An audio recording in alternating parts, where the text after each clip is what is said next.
Nirmala Kenyam Kanasan content barashamelin ka Nur Online TV. Biya Kamal ka Nur Online TV.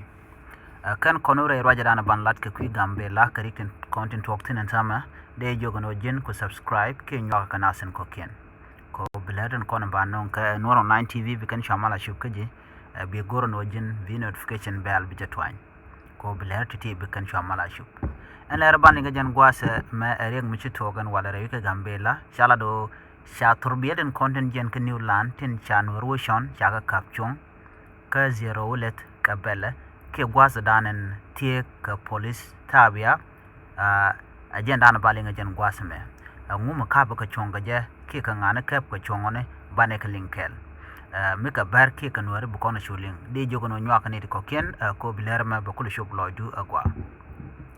gwasme mi ku shikona men shalat gwasme shalado shagad nuariyen te karam mi shayen kayen kuma gambela tama hrewi ka gambela ko shelarno sha torbiyeli sha kade nan ka manaria en tiberten ko dongde ka wonak shi kuma gambela gujano an gan nuarna me ejen elarnim nimi shirodolot shaje yen tama kuma gambela sha torbiyeli sha kapshon kuma lokano ngo shan ka nuare ka niulan ka jamo shi gwas ko den shagoraken kan ai kono no gwas ko dan shagoraken gwas dan lunu tie ka dorbar shit kamen shalinga no an gwa kut ewal cha tuk de chariet kuje mi manu ka jinina manu kujbar ashi ma kuje dan ambe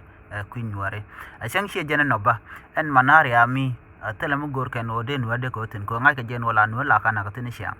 shi chuan ko den ware de kante en gwasmo ke de ka utene bo koten anta mi shidor she to ko shanetin kontin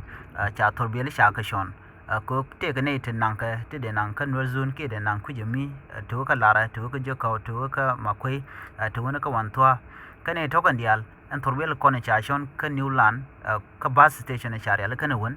sha bu kapchong lokku me je no ngum shon yan na ka je ka jen manaria mone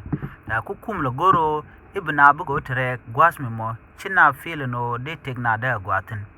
name da ti ko kane de content yen kon ka ngana shirkumen chala im no won kane de content yar ka tikdan ka gan woren kontre kuma ka akan gan woren content goro de kon na gorun chan chara nak chikana diatin